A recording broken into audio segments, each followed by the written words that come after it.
بسم اللہ الرحمن الرحیم۔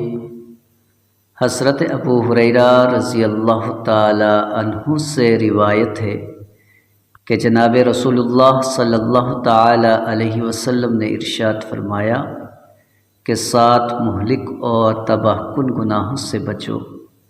صحابہ کرام رضوان اللہ تعالی علیہم اجمعین نے عرض کیا، یا رسول اللہ، وہ کون سے 7 گناہ ہیں؟ آپ صلی اللہ تعالی علیہ وسلم نے ارشاد فرمایا، اللہ کے ساتھ اس کی عبادت یا صفات یا افعال میں کسی کو شریک کرنا، اور جادو کرنا، اور ناحق کسی آدمی کو قتل کرنا، اور سود کھانا، اور یتیم کا مال کھانا، اور اپنی جان بچانے کے لیے جہاد میں لشکر اسلام کا ساتھ چھوڑ کر بھاگ جانا، اور اللہ کی پاک دامن بھولی بھالی بندیوں پر زنا کی تہمت لگانا۔